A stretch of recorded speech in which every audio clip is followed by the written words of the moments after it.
وكذلك يجتبيك ربك ويعلمك من تأويل الأحاديث ويتم نعمته عليك وعلى آل يعقوب كما أتمها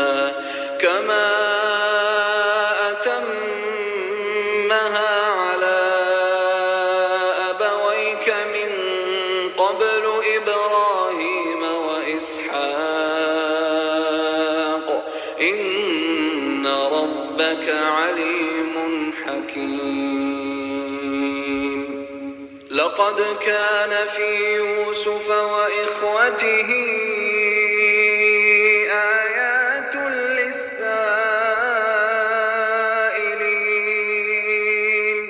إذ قالوا ليوسف وأخوه أحب إلى أبينا منا ونحن عصبة إن أبانا لفي ضلال مبين. Jamaah salat subuh yang kami hormati, alhamdulillah pada pagi yang cerah ini Ramadan tanggal 12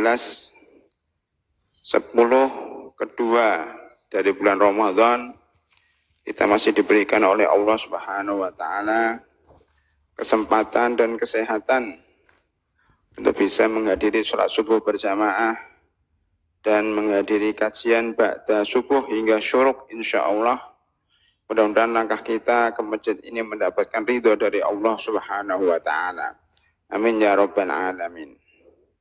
Hadirin dan hadirat, kita masih bersama buku Kesabaran yang Indah, kisah tentang Nabi Yusuf alaihissalam dalam surat Yusuf, dan pagi ini kita sampai kepada bab yang ketujuh, hakikat cinta. Dari ayat 8 surat Yusuf. Dari ayat 8 surat Yusuf, Allah Subhanahu wa taala berfirman, A'udzu billahi minasyaitonir rajim. Bismillahirrahmanirrahim. Itqalu la Yusufu wa akhuhu ahabbu ila abina minna wa nahnu usbah inna abana lafi dhalalim mubin. Ini adalah firman Allah Subhanahu wa taala yang patut kita renungi, dan sangat tepat kalau kita merenungi ayat-ayat Al-Qur'an pada bulan Ramadan yang penuh dengan berkah ini. Jadi bulan Ramadan tidak sekedar membaca, tapi juga mentadaburi. Sebagaimana dalam surat Shad ayat 29, Kitabun anzalnahu ilaika mubarakun liyadabbaru ayatihi wa liyatadzakkara ulul albab. Kitab yang kami turunkan kepadamu wahai Muhammad, fungsinya adalah untuk diambil keberkahannya. Fungsinya adalah untuk ditadaburi dan dipelajari oleh ulul albab, para cerdik cendekia. Jadi kalau kita mentadaburi Al-Qur'an dan mengambil pelajaran darinya, berarti kita termasuk ulul albab, orang-orang yang cerdas. Kalau kita berinteraksi dengan Al-Quran, otomatis kita akan cerdas. Kalau kita tidak pernah mentadaburi Al-Quran, susah kita akan menjadi orang yang cerdas. La'allakum ta'qilun, supaya kalian bisa berpikir. Bahkan kalau kita mempelajari surat-surat yang berkaitan dengan cerita, cerita para nabi, cerita pembawa kebenaran, semakin cerdas. La'allakum ta'qilun. Kan di balik cerita pasti ada hikmah. Di balik sebuah kejadian pasti ada hikmah. Makanya ulul albab itu dianggap orang-orang yang mampu mengambil pelajaran dari sebuah kejadian. Inna fi khalqis samawati wal ardh wa ikhtilafil laili wan nahari la ayatin liulil albab. Kejadian tentang penciptaan langit dan bumi dan pergantian malam dan siang, di dalamnya terdapat pelajaran bagi ulul albab. alladzina yadhkuruna Allaha qiyaman wa qu'udan wa 'ala junubihim wa yatafakkaruna fi khalqis samawati wal ardh Rabbana ma khalaqta hadza batila subhanaka faqina adzabannar. Jadi ulul albab itu yang tafakkur dan tadzakkur yang hasilnya adalah faqina adzabannar. Yang hasilnya adalah subhanak, maha suci engkau ya Allah, tidak sia-sia engkau menciptakan seluruh alam ini. Faqina adzabannar, maka jauhkan kami dari api neraka. Karena kesudahan manusia itu ada dua, kadang ke neraka, kadang ke surga. Maka pada bulan Ramadan ini marilah kita senantiasa meminta surganya dan kita berlindung dari nerakanya. Salah satunya dengan tadabbur Al-Quran surat Yusuf alaihissalam. Itqalu, ingatlah ketika mereka ini siapa? Saudara-saudara Nabi Yusuf alaihissalam. Itqalu, mereka berkata, sesungguhnya Yusuf dan saudaranya namanya Benyamin, ahabbu ila abina minna, lebih dicintai oleh bapak kita daripada kita sendiri. Jadi masalah cinta itu bukan hanya miliknya orang-orang muda, generasi milenial sekarang, tapi cinta itu sudah dibicarakan jauh sebelumnya oleh orang-orang sebelum kita, oleh para nabi, oleh anak-anak nabi, yaitu anak-anak Nabi Yakub alaihissalam. Ribuan tahun yang lalu sudah ada namanya cinta. Masalahnya banyak orang yang salah dalam meletakkan cinta. Cinta pada dasarnya dibolehkan. Makanya Islam memberikan saluran cinta itu kepada yang halal. Sedang orang selain Islam itu melampiaskan cintanya pada yang haram. Islam menganjurkan kita untuk mencintai orang tua, mencintai anak, mencintai istri, mencintai keluarga. Bahkan kita dibolehkan mencintai harta, ya, mencintai rumah, dan mencintai apa yang ada di dunia ini. Tetapi jangan sampai cintanya mengalahkan cinta kita kepada Allah dan Rasul-Nya. Maka supaya urut akan kita bahas pelajarannya satu persatu. Yang pertama tentang hakikat cinta. Nabi Yakub sangat mencintai anaknya Nabi Yusuf. Boleh kan seorang bapak mencintai anaknya? Bahkan cintanya kepada Nabi Yusuf lebih dibanding dengan saudara-saudara Yusuf yang lain. Marilah kita mengaca pada diri kita, para hadirin. Kita punya anak enggak? Kalau seandainya punya anak, anaknya berapa? Gitu. Anaknya berapa? Anak kita mungkin 3, mungkin 5, mungkin 6. Apakah cinta kita kepada anak-anak kita sama? Kalau kita mau jujur, kita akan jawab tidak sama. Tergantung anak tersebut. Kalau anaknya rajin, kalau anaknya baik, tentunya cinta kita kepada anak itu lebih dibanding anak kita yang mungkin kurang taat, kurang rajin. Kenapa? Karena manusiawi banget. Orang itu akan mencintai orang yang taat kepadanya dan kurang mencintai orang yang tidak mau taat kepada kita. Itu manusiawi banget. Di sini mungkin ada guru atau pengajar, punya murid banyak. Apakah seluruh murid kedekatan mereka dengan kita sama? Saya kira tidak. Kita akan dekat dengan sebagian murid dan kurang dekat dengan murid-murid yang lain. Apakah itu diharamkan? Tidak. Karena manusiawi banget. Kita itu mencintai sebagian dan kurang mencintai sebagian, walaupun secara umum kita cintai semua murid-murid kita itu. Tapi kan ada murid yang rajin, murid yang memperhatikan pelajaran, ada murid yang bandel, yang bolos, yang suka melanggar aturan. Kalau di kelas nggak pernah memperhatikan, meremehkan. Nah, itu ada. Kita punya pesantren. Kita tahu ya mahasiswa-mahasiswa yang bandel, Tapi ada juga mereka yang rajin. Semuanya baik insya Allah. Semuanya baik, tetapi kebaikan mereka bertingkat. Makanya cinta kita juga bertingkat. Itu manusiawi banget. Makanya Nabi Yakub alaihissalam ketika mencintai Nabi Yusuf tidak salah. Mencintai Nabi Yusuf lebih daripada saudaranya tidak salah secara manusiawi dan tidak salah secara syariat. Ya. Tetapi cinta Nabi Yakub ini bukan faktor dunia. Maksudnya faktor dunia itu dia mencintai Nabi Yusuf karena paling ganteng.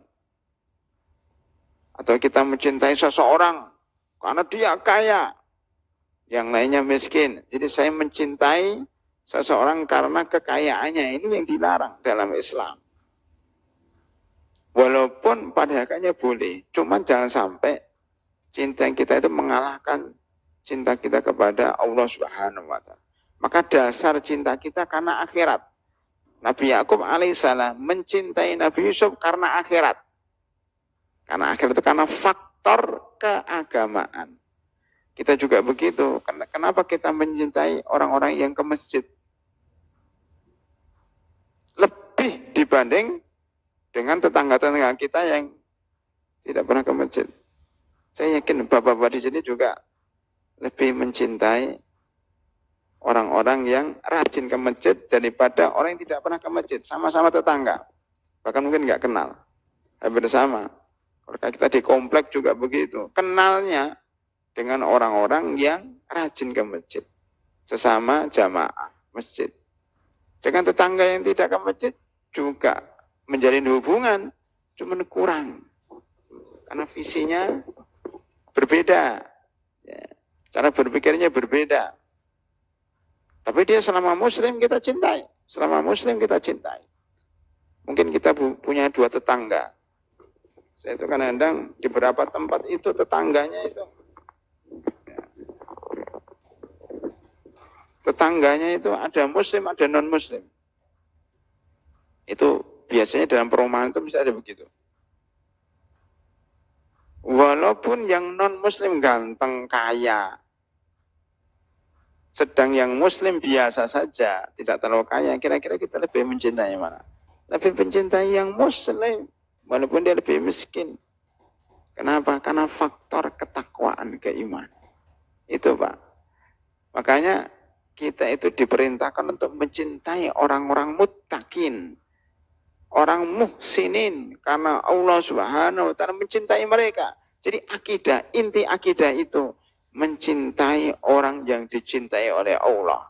Membenci orang yang dibenci oleh Allah. Kan begitu. Loyalitas. Dan permusuhan itu sesuai dengan loyalitas Allah kepada orang itu. Makanya kalau Allah Subhanahu wa Ta'ala mencintai Nabi Muhammad, kita harus mencintai Nabi Muhammad. Kalau Allah Subhanahu wa Ta'ala memilih bahasa Arab sebagai bahasa Al-Quran, maka kita pun harus mencintai bahasa Arab. Tidak boleh Pak hukumnya kita membenci bahasa Arab. Karena ada sebagian orang yang benci banget sama bahasa Arab. Kalau kita benci sama bahasa Arab, benci sama orang Arab, karena kearabannya itu sama dengan membenci bahasa Al-Quran, membenci Al-Quran. Nggak boleh. Sekarang muncul sebagian orang yang provokasi supaya benci sama Arab. Kalau seandainya ada orang Arab yang salah, salahkan yang salah itu oknum berarti. Tapi jangan benci Arab secara keseluruhan. Nabi Muhammad itu dari Arab. Mekah dan Madinah di Arab. Al-Quran bahasa Arab. Kalau kita benci orang Arab, benci bahasa Arab, benci negara Arab, seakan-akan kita benci Mekah, Madinah, dan benci Al-Quran yang berbahasa Arab. Bahaya ini Pak, ini akidah. Ini akidah pada rahimakumullah. Bukan sekedar cinta atau benci, tapi masuk dalam mana akidah. Maka kita harus membahas ini, hakikat cinta ini. Nabi Yakub alaihissalam mencintai Nabi Yusuf karena faktor akhirat. Ini ditunjukkan dengan poin sebagai berikut. 1. Yusuf memiliki akhlak yang mulia. sedang saudaranya akhlaknya masih kalah dengan akhlaknya Nabi Yusuf alaihissalam. Sejak kecil terdapat tanda-tanda di dalam dirinya, tanda-tanda kenabian. Ya kalau ada anak, salah satu anak kita nabi, pasti kita jaga benar anak kita ini calon nabi. Atau ada anak kita, wah ini calon ulama, ya, calon orang yang baik, pasti akan kita perhatikan lebih dibanding dengan yang lainnya. Ya. Apalagi ketika Nabi Yusuf alaihissalam bermimpi. Mimpi ini ditangkap oleh Nabi Yakub. Wah ini mimpinya para nabi ini. Saya melihat ra'aitu ahada asyara kaukaba wasyamsa wal qamar ra'aituhum li sajidin. Saya melihat ya, matahari, bulan dan 11 bintang sujud kepadaku. Wah ini nabi ini. Makanya dijaga benar Nabi Yusuf itu. 2. Yusuf adalah anak yang tidak memiliki dendam dan hasad. Hatinya bersih. Walaupun dia dibully oleh kakak-kakaknya. Ya dipinggirkan, diolok-olok, dipojokkan, tapi dia nggak ada dendam. Tentunya orang kasihan, wah orang ini kasihan banget ini. Orangnya baik tapi kok dibenci. Ya, tidak ada hasad. Bahkan Yusuf ingin dibunuh, dimasukkan dalam sumur, tapi tetap aja nggak ada dendam. Makanya ini penting, poin penting bahwa kenapa Nabi Yusuf ditolong oleh Allah karena tidak ada dendam. Karena Nabi Yusuf ditolong oleh Allah karena dia ngalahan. Ya, terus kita hafal nih, orang yang ngalahan, ya, yang tidak dendam, yang tidak ambisi, itu akan ditolong oleh Allah dan dimudahkan segala urusannya. Kalau nggak percaya, praktekkan Mbak dalam kehidupan sehari-hari. Bapak sedang tengkar dengan siapalah, udah ngalah aja lah. Berikan itu. Orang yang merebut hak kita, ambil. Nanti Allah akan mengganti dengan yang lebih baik. Kita ngalah, nggak mau tengkar. Kita mengalah demi kebaikan. Maka Allah akan menggantikan yang lebih baik dan akan menolong memudahkan urusan kita. Itu yang bisa kita tangkap. Orang yang ngalah itu rezekinya lancar.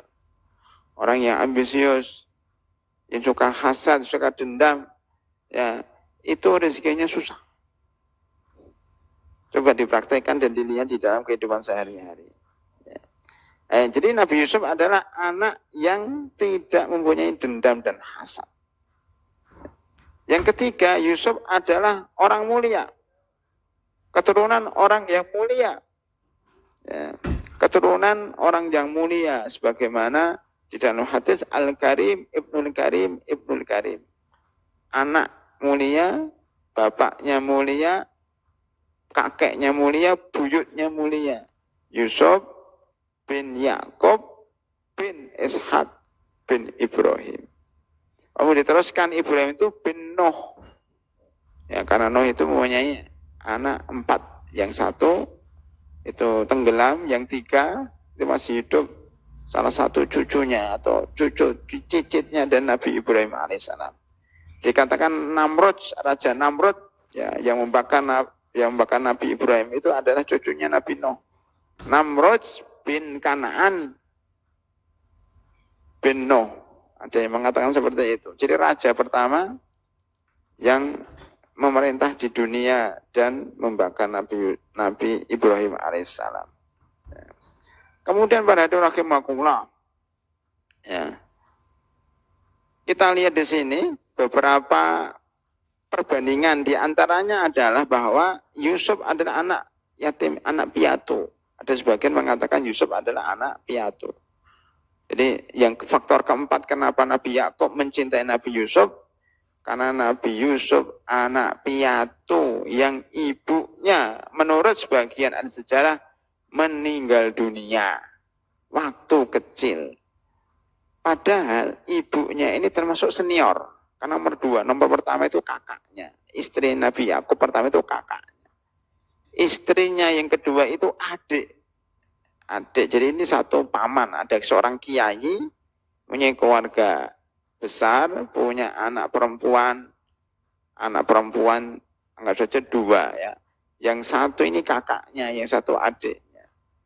Nabi Yusuf itu ditawari untuk menikah dengan adiknya ini, Nabi Yakub ya. Tetapi waktu itu ada adat istiadat bahwa sebelum kakaknya menikah, adiknya nggak boleh menikah.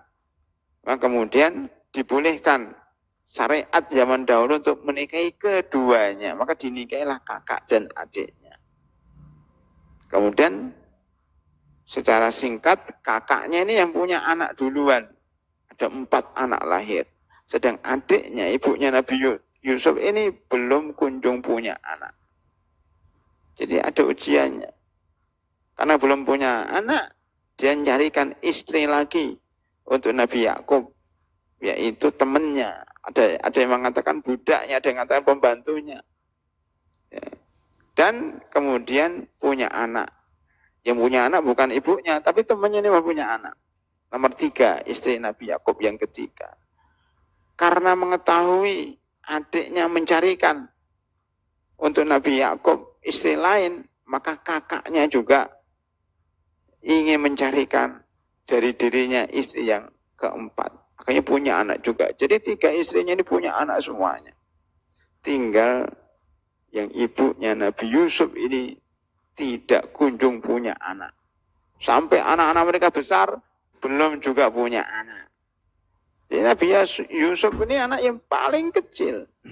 Nah akhirnya sebelum meninggal dunia di akhir hidupnya, ibunya ini melahirkan Nabi Yusuf dalam keadaan wahnan ala wahnin. Capek di atas capek. Artinya kecapean yang luar biasa, sudah berumur, hamil. Ya, makanya kehamilannya lama. Bed rest ya. Tidur di atas kasur terus selama 9 bulan 10 hari. Ya, susah sekali. Maka lahirlah Nabi Yusuf. Dinamakan Yusuf dalam bahasa Arab. Maknanya asif. Maknanya kasihan. Oh, anak ini kasihan banget. Ibunya sakit selama mengandung. Wah, anaknya lahir. Ya Allah, kasihan banget. Maka Yusuf lah. Nama kamu Yusuf karena kasihan. Dari dikandung dalam ibunya sudah kasihan. Melahirkan, ketika ibunya melahirkan Nabi Yusuf, lebih kasihan lagi. Maka dinamakan Yusuf. Maka biasanya kalau ada namanya Yusuf, itu waktu ya, di kandungan ibunya kasihan dia. Ya, atau pas melahirkan, kasihan nggak dapat rumah sakit atau bagaimana. Oh, namanya Yusuf. Makanya kalau orang tahu makna Yusuf, mungkin dia ada rasa gimana, kenapa diberi nama Yusuf. Ya. Setelah itu ngandung lagi, lahirlah yang namanya Benyamin. Ketika melahirkan Benyamin ini, menurut sebagian ahli sejarah, ibunya meninggal dunia ketika melahirkan Benyamin. Maka 2 orang ini menjadi piatu, nggak punya ibu, kan kasihan. Wajar kalau Nabi Yakub alaihissalam sangat mencintai dan sayang kepada 2 ini. Ibunya nggak ada, yang lainnya ibunya ada. Nah ini, jadi cintanya itu bukan karena cinta dia lebih ganteng, lebih kaya, lebih enggak. Karena memang kasihan. Kasihan, hanya rasa kasihan. Saya kira manusiawi banget. Kalau ada anak kecil nggak punya ibu. Manusiawi banget. Ini 4 faktor yang menyebabkan Nabi Yakub lebih mencintai Yusuf daripada 11 anaknya yang lain. Apakah Nabi Yakub melebihkan Nabi Yusuf dari saudara-saudaranya? Maka apakah Nabi Yakub melebihkan dalam bersikap kepada Nabi Yusuf dibanding dengan saudara-saudaranya? Jawabannya, walaupun beliau lebih mencintai Yusuf karena 4 faktor tadi, tetapi secara muamalah sehari-hari dia tidak menampakkan. Ya, cintanya melebihi cintanya kepada yang lain, tidak menampakkan secara lahir. Adalah kemakulah. Sebagaimana Rasulullah Sallallahu Alaihi Wasallam mencintai Aisyah lebih daripada yang lainnya, tetapi beliau tidak menampakkan secara lahir perbedaan dengan istri-istri yang lainnya. Aduh rahimakumullah. Ya. Kemudian saya teruskan ini, kecintaan Nabi Yakub kepada Nabi Yusuf dan Benyamin menyebabkan munculnya rasa iri. Nah, ini Pak, hasad itu muncul karena melihat sesuatu. Saya kira Nabi Yakub pun kelihatan ya, walaupun tidak sengaja. Namanya manusia ya, kelihatan. Kalau nggak kelihatan bagaimana saudaranya bisa protes? Jadi gini, jadi saudara-saudara 10 orang ini protes sama bapaknya. Itqalu la Yusufu wa akhuhu ahabbu ila abina minna. Loh, Yusuf kok lebih dicintai? Berarti apa? Berarti 10 orang ini melihat gelagat. Oh, bapak saya ini, bapak kami ini kayaknya melebihkan Nabi Yusuf deh. Berarti apa? Kelihatan gitu Pak ya, kelihatan ya. Jadi susah Pak bagi manusia untuk menyembunyikan cintanya, itu susah, pasti kelihatan. Kita sebagai guru umpamanya, pasti dibaca oleh murid-murid yang lain. Ah, Ustadz ini lebih dekat dengan murid itu. Padahal kita sudah berusaha bagaimana menyikapi secara adil, tapi pasti aja ada orang yang bisa membaca. Lah ini kan cerdas ini, 10 orang saudara-saudara Nabi Yakub kan cerdas, tahu gelagat bapaknya mencintai Nabi Yusuf lebih. Maka muncullah suudzon. Nah, muncullah suudzon. Suudzon kepada bapaknya. Ini yang bahaya Pak. Sudah suudzon, hasad. Dia tidak bisa tidak bisa memberontak atau protes kepada bapaknya terus terang. Maka yang kena korbannya bukan bapaknya, tetapi Nabi Yusuf. Gara-gara kamu, ya, kami disisihkan gara-gara kamu. Padahal yang berbuat Nabi Yakub, tapi yang disalahkan Nabi Yusuf. Salah saya apa? Oh, saya dicintai oleh bapak saya dan saya tidak minta dilebihkan, tapi bapak saya melebihkan saya. Tapi kan apa saya yang dibully? Mestinya kan membulinya kepada bapaknya, cuma karena mereka nggak takut sama bapaknya, nggak berani protes sama bapaknya, karena bapaknya seorang nabi berwibawa, punya hujah yang kuat, punya ilmu yang kuat, nggak berani. Karena nggak berani itulah yang kena korbannya adalah anaknya. Dan ini dalam ilmu sosiologi masyarakat banyak Pak. Dia benci sama orang lain, benci sama orang tuanya. Tapi yang kena anaknya. Banyak kan Pak? Yang kena anaknya. Ini saya ada cerita dikit ya, seorang mu'alaf yang baru saja masuk Islam, perempuan, seorang dokter, masuk Islam. Dan masuk Islamnya itu Pak, gara-gara musim COVID-19. Gara-gara orang pakai masker, ya, jaga jarak, cuci tangan. M3, 3M, pakai masker, menjaga jarak, mencuci tangan. Ini 3M ini menyebabkan seorang dokter Nasrani ya, perempuan masuk Islam. Karena teman-teman dia itu muslimah di kantor. Dia melihat bahwa mencuci tangan ini ajaran Islam. Karena dia melihat temannya wudhu. Sebelum COVID dan setelah COVID mesti berwudhu, cuci tangan. Sedang orang kafir nggak pernah berwudhu, cuci tangan pakai semprot. Lah, kok ikut-ikutan orang Islam? Kata dia. Dia berpikir, bahkan buahnya tangannya, mukanya juga dicuci, kakinya juga dicuci, dan tiap hari 5 kali minimal. Dia memperhatikan itu. Kok ajaran Islam, kok ajaran kebersihan ya? Sebelum ada 3M, dia sudah melaksanakan 3M. Bahkan lebih, mungkin 5M, mungkin 10M. Bagi dia, kita baru 3M, umat Islam sudah 10M. Mencuci tangan. Yang kedua, pakai masker. Dia seorang wanita, teman-temannya banyak yang ditutup, pakai cadar. Loh, ini nggak ada COVID, kok ditutup mukanya? Apalagi yang naik motor. Orang naik motor itu kan ditutup mukanya. pakai helm. Wah, ternyata baik untuk kesehatan. Dia mikir, kok sama dengan ajaran Islam. Dan yang ketiga, menurut pengakuan dia, perempuan muslimah itu, kenapa nggak mau salaman dengan laki-laki? Ketika diajak salaman, gini aja, ya makasih Pak, nggak nyentuh. Yang penting dia mau hormati, tapi nggak salaman begitu.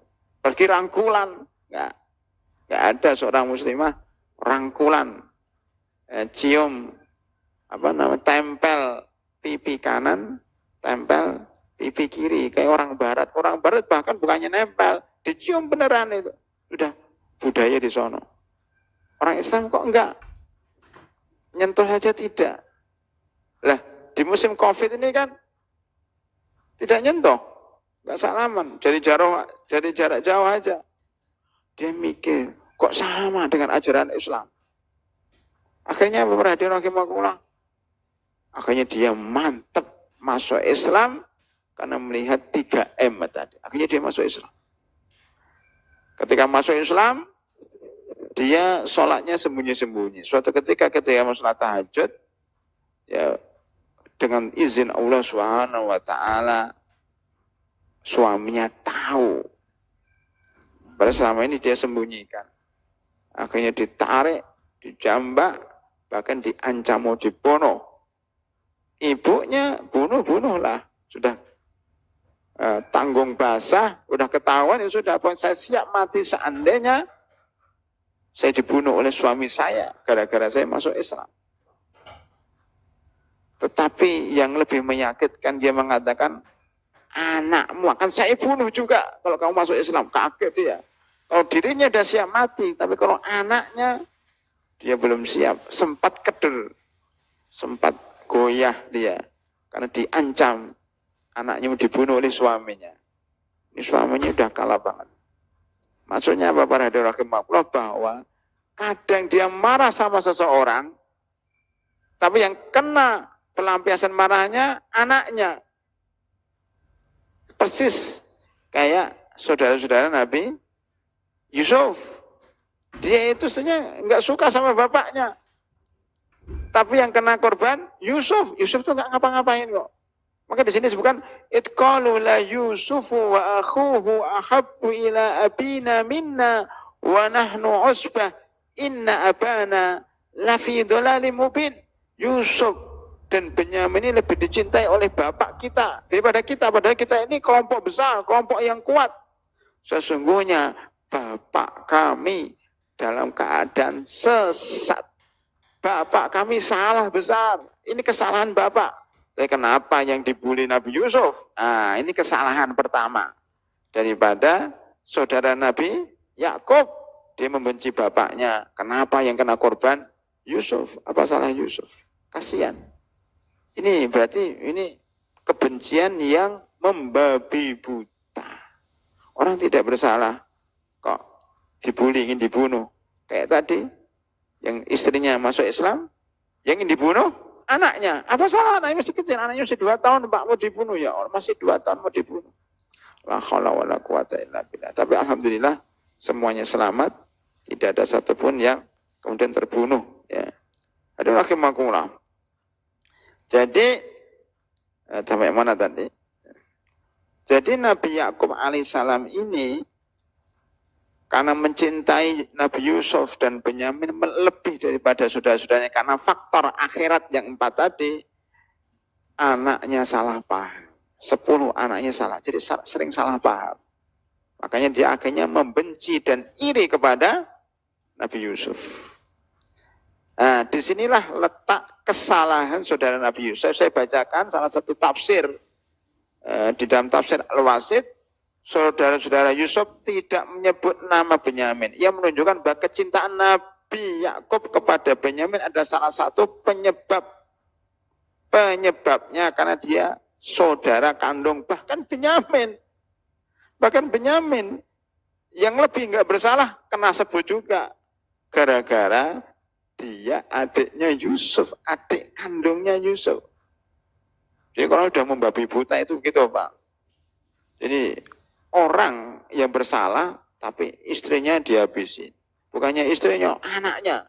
Bukan hanya tetangganya juga dihabisin, sayangnya kamu jadi tetangga dia.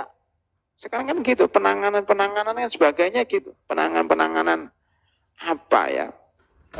Ada sebagian orang Islam yang dituduh macam-macam, nanti yang pernah jual beli dengan dia, yang pernah berinteraksi dengan dia, semuanya dihabisin. Nah, salahnya apa? Orang berinteraksi, bermuat, tetangganya juga ikut disalahkan. Nah ini, jadi benci yang membabi buta akhirnya membunuh seluruhnya. Nah, ini kan tiba-tiba orang Yahudi zaman sekarang, Pak. Ada orang Islam salah, satu oknum salah, semuanya dihabisin. Semuanya dihabisin, Pak. Padahal yang lain nggak bersalah. Orang masjid ikut salah. Gara-gara orang itu jamaah masjid Bukit Golf, seluruh jamaah yang ada ikut disalahkan. Salahnya kamu ikut sholat di situ. Na'udzubillah min dzalik. Nah itu. Nah sebelum masuk ke ayat berikutnya, saya bacakan dulu terdapat 3 klasifikasi cinta. 1, cinta yang benar, ya cinta karena Allah Subhanahu wa taala. Ya, cinta yang tidak benar. Ini disebutkan di dalam surat At-Taubah 24 yang saya sebut tadi. Kul in kana aba'ukum wa abna'ukum. Kul in kana aba'ukum wa abna'ukum wa ikhwanukum wa azwajukum. Ini tingkatan cinta ya. Katakanlah jika bapak-bapak kalian, anak-anak kalian, saudara-saudara kalian, dan istri-istri kalian serta keluarga kalian, wa asyiratukum, dan 5 pertama itu kerabat. Ya. Wa amwalun iktaraftumuha wa tijaratun tahsawna kasadaha wa masakinu tardawnaha. Ya, selain itu apa? Harta, kemudian perniagaan serta rumah lebih kamu cintai daripada Allah dan Rasulnya. Fatarabbasu hatta ya'tiyallahu bi amrih. Maka tunggu sampai Allah mendatangkan urusannya. Artinya apa? Kalau kita lebih mencintai barang-barang kita, lebih mencintai keluarga kita daripada Allah Subhanahu wa taala, sebentar lagi barangnya akan diambil oleh Allah. Sebentar lagi keluarganya akan diambil oleh Allah Subhanahu wa taala. Musim Covid-19 menjelaskan itu, Pak, bahwa orang-orang barat, orang-orang non-muslim yang lebih mencintai keluarga mereka akhirnya pada musim Covid-19 ini pada stres karena keluarga mereka diambil. Terakhir di India, ini ceritanya mengenaskan banget. India ini hari ini COVID-nya paling tinggi. Sampai pada 300.000 kasus. Ya, 300.000 kasus lebih per hari yang kena COVID. Di Indonesia masih pada tingkat 6.000. Dia sudah 300.000 yang kena COVID. Kemudian di New Delhi aja ada 306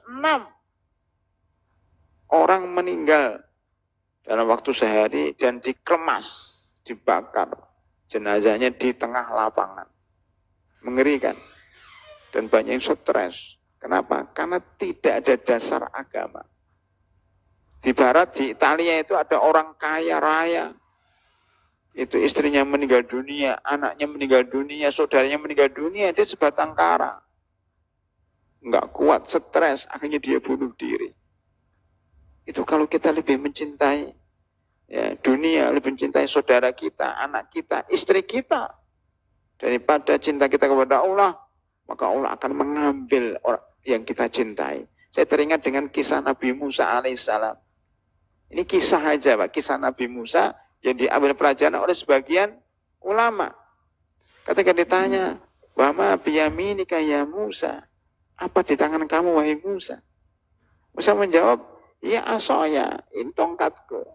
Atawakka'u 'alaiha wa ussu biha 'ala ghanami wa liya fiha ma'arifu ukhra." Ditanya tongkat. Ditanya apa itu, cukup jawab tongkat. Tapi karena cintanya Nabi Musa kepada tongkat. Tongkat itu dicintai oleh Nabi Musa, dia katakan tongkat ini multifungsi, wahai Allah. Saya enggak nanya, tapi dijawab ini multifungsi, bangga dengan tongkatnya. Walaupun tidak harus seperti itu, tapi sebagian orang menafsirkan seperti itu. Ini tongkatnya serbaguna. Saya bisa berjalan di atas sebagai apa? Senderan saya ketika saya berjalan. turun tangga, naik tangga. Kalau sekarang kan, kemudian saya bisa ma'ahussu biha ala ghanami, bisa menggiring kambing-kambingku dengan tongkat. Hus itu bahasa Arab. Ahussu. Hus itu ada adalah di Al-Quran, Pak. Hus. Ada yang mengatakan ahussu itu adalah ngambil pohon-pohon, daun-daun dari atas untuk kambingnya. Ahussu biha ala ghanami. Waliya fiha ma'aribu ukhra, dan saya punya keperluan banyak yang bisa saya lakukan dengan onta. Sebaguna HP lah sekarang ini, HP manfaatnya banyak banget, bisa untuk WA, untuk bisa pakai Facebook, Instagram, bisa nelpon, bisa pakai kamera, bisa lihat CCTV dari sini, bisa, wah bangga. Maka kemudian Allah berfirman, Al-Qihaya Musa, buang tongkat itu. Oh, ini manfaat kok suruh buang, buang kata Allah. Kayaknya dibuang tongkat itu. Dan berubah jadi ular. Jadi yang manfaat bagi manusia, bagi Allah mudah, dirubah menjadi suatu yang madarat. Harta yang kita kumpulkan, yang menurut kita bermanfaat, bisa jadi madarat. Gedung yang katanya melindungi kita, tiba-tiba meruntuhin kita. Tiba-tiba meruntuhin kita. Ini penting, Pak, dalam sebuah konsep hidup. Jangan sampai kita mengandalkan kemanfaatan barang hanya kepada dia, tawakal kepada barang itu. Karena kalau kita terlalu menyembah barang itu, maka barang itu berubah menjadi monster yang akan menghancurkan kita. Nggak usah jauh-jauh, Pak, harta yang kita kumpulkan, pengikut yang kita miliki, kekayaan, jabatan itu nanti di alam kubur berubah jadi monster. Di dalam surat Taubah disebutkan harta itu dikumpulkan jadi setrika yang akan menyetrika kita. Na'udzubillah min dzalik, di punggungnya kalau nggak dikeluarkan di jalan Allah Subhanahu wa taala. Itu konsep bahwa manfaat dan madarat hanyalah Allah, bukan barang. Kalau kita mencintai barang itu yang jadi madarat. Begitu juga di sini, Pak. Makanya cinta itu ada cinta yang benar, cinta yang normal. Saya sebut cinta buta. Nah, cinta normal itu mencintai harta, mencintai anak, mencintai istri, itu normal. Tapi kalau cinta yang benar, cinta Allah melebihi cinta yang lain. Sedang yang ketiga, cinta buta, kayak saudaranya Nabi Yusuf, cinta, pokoknya saya harus lebih dicintai oleh bapak kami daripada Yusuf, maka dihabisin orang yang menghalangi.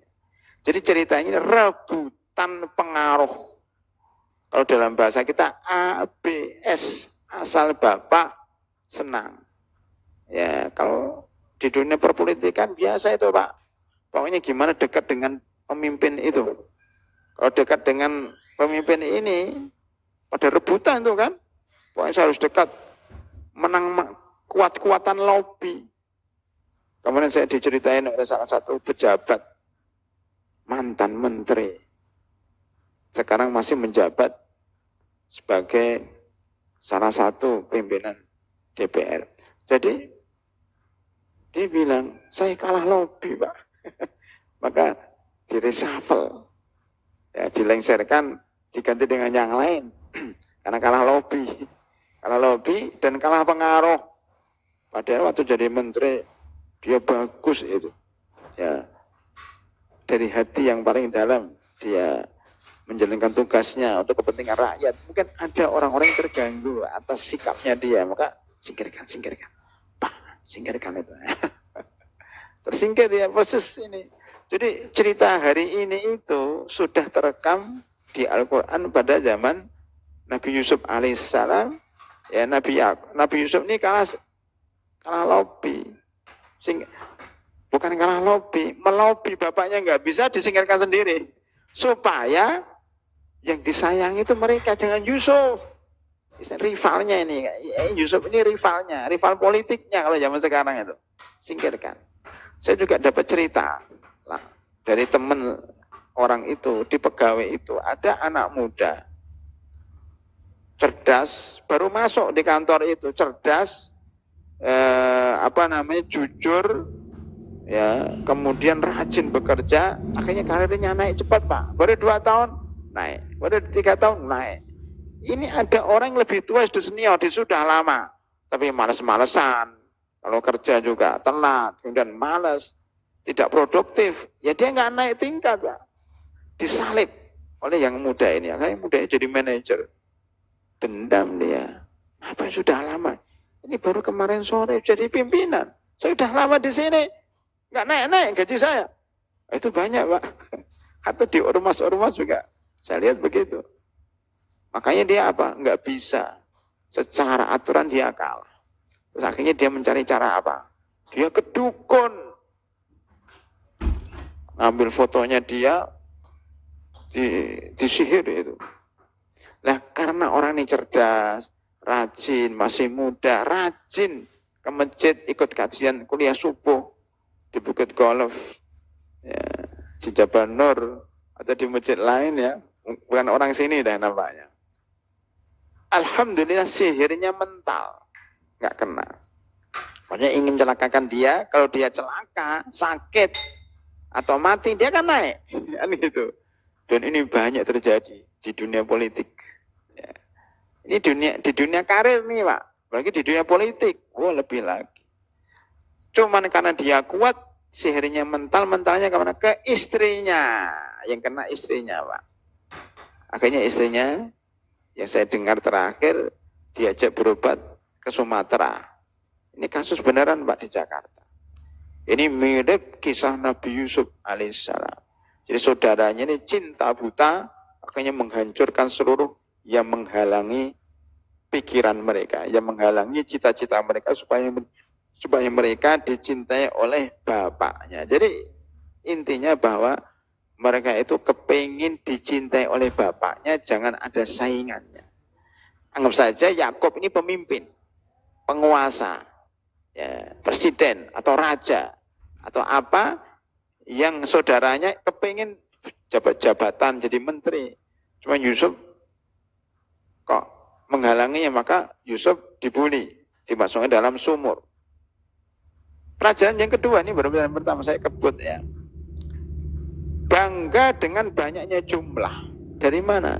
Wa nahnu usba id qalu la yusufu wa akhuhu ahabbu ila abina. Saya ke Taif, ke daerah selatan Taif ya. 10.000, kemudian yang mu'allaf yang baru saja masuk Islam 2.000, jadi 12.000. Sebagian sahabat mengatakan kami pasukan jumlahnya 12.000 dengan senjata lengkap, nggak mungkin kalah dengan pasukan Bani Sakif yang jumlahnya mungkin lebih dikit di Taif, namanya perang Hawazin ya. Akhirnya apa? Kalah Pak, kalah karena sombong, karena bangga dengan jumlah. Disebutkan di dalam surat Taubah ayat 25. Laqad nasarakumullahu fi mawatina katsiratin wa yauma Hunain. Allah telah menolong kalian di peperangan-peperangan yang banyak, termasuk dalam perang Hunain. A'jabatkum kathratukum falam tuhni ankum saya. Ingatlah ketika pertama kali kalian bangga dengan jumlah. Kalah Pak dengan jumlah. Kemudian wa dhaqat 'alaikumul ardu bima rahabat summa walaitum mudbirin. Karena kalian bangga dengan jumlah, kemudian kalian lengah, kalian kalah. Tapi kemudian Allah menolong umat Islam karena ada Nabi Muhammad Sallallahu Alaihi Wasallam. Dan ada beberapa sahabat yang baik. Jadi ditolongnya bukan karena jumlahnya, karena ada Nabi, ada Rasulullah, ada para sahabat yang baik-baik. Makanya kalau kita umat Islam bangga dengan jumlah kita, kemudian kita tidak meningkatkan kualitas, maka kita akan kalah terus Pak. Jadi menang dan kalah itu bukan karena jumlah, tapi karena kualitas. Bukankah umat Islam pada zaman dahulu, kalau perang rata-rata sedikit jumlahnya, perang salib lebih dikit, perang Tatar jumlahnya lebih dikit, perang yang ada di Andalus, Zalaqah lebih dikit jumlahnya. Hampir setiap peperangan lebih kecil. Dan bahkan perlengkapannya lebih sederhana. Tapi alhamdulillah menang. Terutama pada bulan Ramadan. Termasuk peperangan di Mesir. Antara Mesir dengan Israel. Kurang persiapan. Tapi karena bulan Ramadan menang. termasuk Indonesia, perang dengan Inggris, dengan Belanda, senjatanya apa adanya, menang dengan izin Allah Subhanahu wa taala. Pelajaran yang ketiga, perhatian rahimakumullah, sesat. Nah, mana sesat terakhir ini? Inna abana lafi dholali mubin. Bapak mungkin pernah dengar sesat ya. Bapak kami sesat. Masa sih Nabi sesat? Nah, hati-hati Pak. Sesat dalam Al-Quran tidak mesti sesat dari ajaran Islam. Contohnya ayat ini. Inna abana lafi dholal.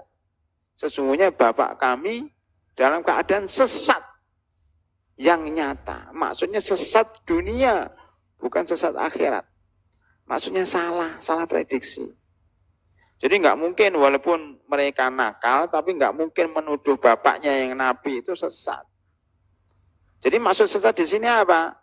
Sesat di sini bukan sesat ghairil maghdubi alaihim waladdallin. Bukan maksudnya itu. Orang-orang yang dimurkai oleh Allah dan orang-orang yang sesat, bukan itu maksud sesat. Tapi sesat di sini ada sesat dunia. Contoh lain dalam surat makna kedua, surat apa? Surat As-Sajdah ayat 10. Wa qalu a idza dhalalna fil ardi inna la fi khalqin jadid bal hum bi liqa'i rabbihim kafirun. Orang-orang kafir mengatakan, jika kami telah sesat dari muka bumi, maksudnya telah hilang dari muka bumi, sudah mati, apakah kami akan dibangkitkan lagi? Jadi sesat di sini bukan sesat tapi maksudnya hilang. Di dalam surat Al-A'raf 53, qad khasiru anfusahum wa dhalla anhum ma kanu yaftarun. Hilang. Dan hilanglah, lenyaplah Tuhan-Tuhan mereka. Banyak sekali Pak ayat-ayat di dalam surat Yusuf 95.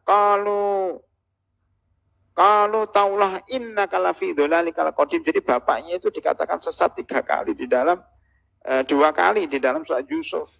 Ya. Jadi sesat di dalam Al-Quran maknanya ada 2. Sesat dari ajaran Allah itu yang enggak dimaksud. Ya. Tetapi yang kedua adalah sesat dari urusan dunia, salah dalam prediksi. Semuanya gini, masang apa ini HP umpamanya, ternyata jatuh, oh dia masangnya telah sesat, masangnya enggak pas sehingga jatuh. Nah, itu namanya sesat.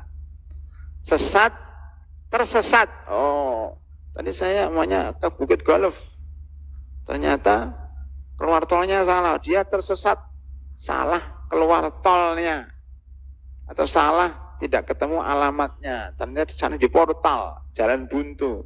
Nah, tersesat itu maksudnya tersesat dunia. Dalam bahasa Indonesia pun ada 2 Pak ya. Gimana Ustaz? Oh, saya tersesat di jalan. Nah, tersesat di jalan bukan tersesat orang sesat dalam agama. Jadi dalam bahasa Indonesia dan dalam bahasa Arab sama, sesat ada 2, sesat dunia dan ini tidak berdosa, sesat akhirat masuk neraka. Lah, saudara-saudara Nabi Yusuf menuduh bapaknya sesat di dalam memanage kecintaan. Mestinya dia harus mencintai anaknya yang 10. Tapi kenapa dia lebih mencintai Nabi Yusuf dan Benyamin yang cuma 2 dan anak kecil-kecil? Salah. Bapak kita salah. Tetapi yang membuat tidak simpatik itu kenapa? Saudara-saudara Nabi Yusuf jadi hasad, iri, bahkan bencinya sampai ubun-ubun sehingga berencana untuk membunuh Nabi Yusuf. Ini kesalahan terbesar. Kalau cuma nggak senang masih normal, tapi kalau sampai bertindak kemudian memasukkan ke dalam sumur, ini berbahaya. Makanya kita teringat dengan surat An-Nas, surat Al-Falaq, wa min sarri hasidin idza hasad. Kalau cuma hasad, wa min sarri hasidin masih, kalau cuma hasad saja masih enggak masalah. Tapi idza hasad, jika dia sudah melakukan kehasadannya dalam bentuk aksi, itu yang bahaya. Mestinya undang-undang di Indonesia kayak gitu. Kalau dia enggak merusak, ya jangan dianggap dia Jahat, oh nggak merusak, cuma dalam pikiran, kok masuk pikiran dihukum. Nggak boleh itu, Pak. Dalam undang-undang juga banyak ahli hukum yang tidak setuju dengan undang-undang yang mempidanakan pikiran. Begitu juga di sini. Wa min syarri hasid, kalau hasad dari hati, sehingga masalah, nggak boleh dihukum. Cuma idza hasad, wa min syarri hasidin, nggak masalah. Idza hasad, bermasalah itu kalau dia melakukan aksi karena kehasadannya. Kalau hanya benci sama Nabi Yusuf nggak masalah, karena nggak membahayakan. Tapi kalau sudah provokasi, kemudian memasukkan, ingin membunuh Nabi Yusuf, itu yang bahaya. Maka dalam surat Nabi Yusuf ini kita selalu berdoa kepada Allah Subhanahu wa taala dari hasadnya orang-orang yang hasad dengan membaca surat Al-Falaq, ya, surat Al-Ikhlas, Al-Falaq dan An-Nas. Ini sering dibaca oleh imam ketika sholat witir. Boleh nggak baca itu? Boleh. Karena besoknya ada sebagian mengatakan kul ya ayyuhal kafirun pada rakaat pertama, rakaat kedua kul huwallahu ahad. Kemudian pada rakaat ketiga itu dua surat atau 3 surat digabung jadi satu. Ya, tapi nggak masalah. Yang penting 3 surat inilah yang perlu kita ulang-ulang pagi dan sore. Surat Al-Falaq, surat Al-Ikhlas, dan surat An-Nas. Supaya kita terhindar dari hasadnya orang-orang yang hasad. Hadirin rahimakumullah, sudah suruk, ya masih ada, sudah boleh sholat sebenarnya, tapi 5 menit lagi lah ya. Biar aman banget sholatnya, kami buka forum tanya jawab. Ada nggak yang bertanya pada hadirin rahimakumullah? Pak Bambang sebenarnya mau nanya, enggak? Silakan sambil nunggu waktu suruk. Ya. Bulan Ramadan, ya. Ya silakan Pak Faizal. Waalaikumsalam warahmatullahi wabarakatuh. Tadi saya itu membawa mahasiswa namanya Yusuf, bukan Yusuf Nabi ya, mana ya? Dia ke bawah ya. Maksudnya biar diambil bukunya masih di mobil. Ya, dia mungkin ke bawah. Maksudnya hadiah untuk yang bertanya. Ya silakan. Masalah memanage keluarga, yaitu sekarang kebanyakan masalah cinta kepada anak-anak, sehingga menyebabkan ada yang seperti kejadian hasad apa segala gitu, Pak. Itu bagaimana kita menyikapinya? Tentang keluarga, Pak? Ya, masalah cinta tadi, Pak, terhadap keluarga. Karena berakibat kan ada adiknya memusuhin kakaknya sampai dia berkeluarga kembali. Oh, sampai keluarga masih benci. Nah, itu kan banyak anak. Itu kemungkinan juga ada suatu kesalahan. Ya, bagaimana menyikapi tersebut. Kemudian kedua, yang dimaksud dengan ulil albab itu mohon dijelaskan gitu, Pak. Ya, baik. Pertama masalah keluarga, Pak. Memang masih ada sampai sekarang. Dalam keluarga itu terjadi saling benci, saling hasad itu ada. Hampir seluruh keluarga. Cuma kita lihat masalahnya apa. Yang paling sering karena masalah harta, Pak. Jadi warisan itu, maka warisan sangat bahaya banget. Makanya kenapa warisan itu diatur dalam Al-Quran, dan barang siapa yang menyeleweng dari pembagian warisan diancam neraka. Karena kalau kita membagi warisan tidak sesuai dengan Al-Quran, Pak, menyebabkan orang marah, menyebabkan orang benci karena haknya diambil. Mungkin orang jujur, nggak korupsi, nggak mencuri, banyak, itu oke lah. Ya, tapi ada orang ya dia nggak mencuri, nggak korupsi, hati-hati terhadap orang, tapi dalam masalah warisan dia sangat ceroboh banget, ingin mengambil hak yang bukan haknya. Dan banyak sekali, Pak, saya dapatan yang datang ke saya aja banyak yang punya kasus-kasus seperti itu. Bahkan ya ada terakhir itu saya dapat berita seorang ibu ya saya lupa, itu mengklaim bahwa seluruh hartanya miliknya dia. Padahal itu hak anaknya, hak hak yang lainnya, ya anaknya diambil. Ada juga yang kasus sebelumnya adalah menantu. Jadi itu mertua ya, yang meninggal itu menantunya. Itu mertuanya kepengen dapat juga. Ya, itu kan nggak boleh Pak. Mertua itu tidak dapat jatah daripada menantu. Nah, ada juga yang paling banyak kasusnya keponakan. Keponakan itu begini Pak. Jadi seorang bapak meninggal dunia, punya anak. Anaknya ada 4 lah ya. Salah satu anaknya sudah meninggal dunia duluan. Dan anaknya, cucunya berarti, itu masih ada. Ketika ini meninggal dunia, cucunya kepengen dapat.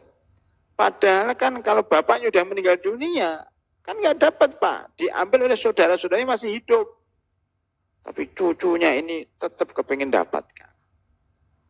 Nah, itu kesalahan besar, padahal cucu ini tertutup dengan saudara-saudara bapaknya, pamannya. Dan itu, karena ketidaktahuan tentang warisan jadi hasad. Banyak sekali, bahkan bunuh-bunuhan. Bahkan sampai pengadilan. Jadi hasad itu pertama penyebabnya harta. Kedua, ya ini kayak Nabi Yakub alaihissalam. Bapaknya mencintai lebih daripada yang lainnya. Kalau cuma mencintai saja nggak masalah, cuma memberi lebih. Ini ada satu kasus Pak, bapaknya katanya mewasiatkan kepada anak yang paling kecil. Sampai dia datang kepada saya, Ustadz itu wasiatnya tanahnya itu diberikan kepada anak yang paling kecil. Kami nggak dapat semua kakak-kakaknya. Wah ramai itu Pak. Ini makanya harus punya ilmu di dalam memanage kecintaan supaya nggak ada terjadi konflik. Makanya ada sebagian sekarang bapak-bapak yang kemudian sebelum meninggal dunia bagi dulu bukan bagi warisan ya, bagi hartanya rata. Karena takut anaknya nanti konflik. Boleh nggak boleh. Walaupun paling baik adalah biarkanlah dia meninggal dunia sampai hartanya dibagi. Maka didiklah anak-anak kita dengan warisan yang benar sejak sekarang supaya nggak konflik. Ya. Hasad berikutnya adalah ya biasa Pak, yang satu kaya, yang satu miskin. Nah, kadang-kadang ini iri. Kadang-kadang yang satu ya tadi disenangi oleh orang tuanya. Saya melihat dalam kehidupan sehari-hari seperti itu. Sehingga dia tidak suka sama saudaranya itu. Karena dilebihkan oleh orang tuanya. Jadi kisah Nabi Yusuf ini ternyata menjadi panduan bagi umat manusia sampai hari kiamat. Cuma kita kadang-kadang tidak tahu.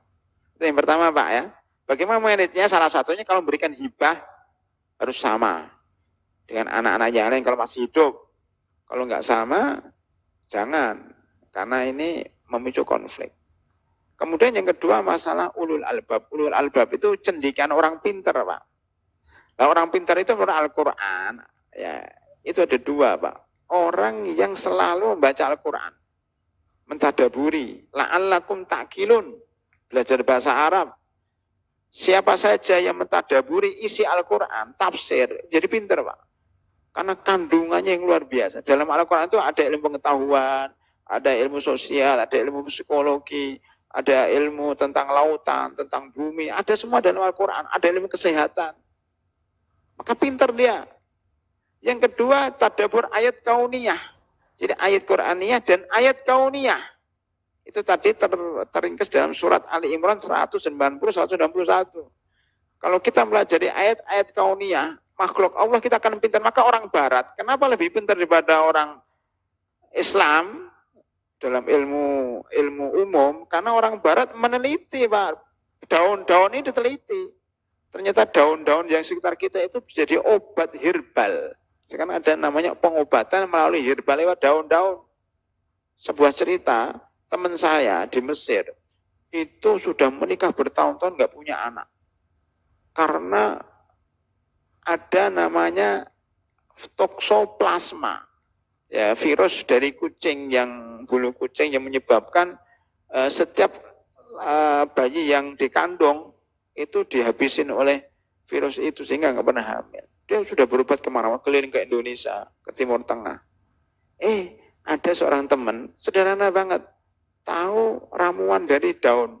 Daun itu di Mesir bisa dibeli dengan harga sekitar 2.000 kalau di Indonesia, 5.000 lah satu ikat. Dikonsumsi dengan rutin, hamil Pak, hampir tiap tahun. Anaknya sekarang lebih banyak daripada anak saya. Tiap tahun Pak, ternyata dari tumbuh-tumbuhan. Nah, coba, itu kan salah satu ulul albab, memikir, mempelajari makhluk Allah. Maka kalau kita mempelajari makhluk Allah, kita pintar Pak. Ya, mempelajari psikologi manusia, mencari tentang apa? Tentang binatang. Bukan dalam Al-Quran itu banyak binatang-binatang. Kita belajar tentang onta, afala yanduruna ilal ibli kaifa khuliqat. Apakah kalian tidak mau lihat bagaimana onta itu diciptakan? Itu baru onta Pak, belum yang lainnya. Lalat, dubab, ya, ada nyamuk, baudah. Dalam Al-Quran ada semuanya. Ya, namal, semut, itu sudah kita baca juga, itu kita masukkan dalam buku Menang Tanpa Perang. Nabi Sulaiman dengan Ratu Bilqis dan semut. Ternyata semut itu hebat banget. Ulul albab ke sana Pak. Mempelajari ayat Qur'aniyah dan mempelajari ayat kauniyah. Maka jadi ulul albab. Mudah-mudahan kita ini termasuk ulul albab, ya, karena di antara kita pasti ada yang mempelajari ayat Qur'aniyah dan ayat kauniyah. Jangan sampai kita nggak punya ilmu sama sekali. Tafakkaru fi khalqillah. Bertafakkarlah terhadap makhluk-makhluk Allah, Anda akan jadi ulul albab. Itu Pak, jawaban dari 2 pertanyaan. Ada yang lain? Itu cukup ya. Ramadan biasanya ya agak berat dikit karena habis sahur. Kalau nggak Ramadan kan banyak biasanya. Ada lagi makulah. Alhamdulillah sudah kita selesaikan bab ke-7. Mudah-mudahan kita tetap istiqomah sampai menyelesaikan buku ini, walaupun buku ini sendiri baru jilid pertama daripada 5 jilid tafsir surat Yusuf, karena baru sampai ayat 22. Yang kita pelajari tadi ayat ke-8 Pak, dari 111 ayat. Nah, ini ilmu sosiologi, psikologi, antropologi ini banyak ke situ ya. Mudah-mudahan bermanfaat, lebih kurangnya mohon maaf. Dan mudah-mudahan Allah Subhanahu wa taala menerima segala amal ibadah kita. Amin ya rabbal alamin. Subhanakallahumma bihamdika asyhadu an la ilaha illa anta astaghfiruka wa atubu ilaik. Assalamualaikum warahmatullahi wabarakatuh.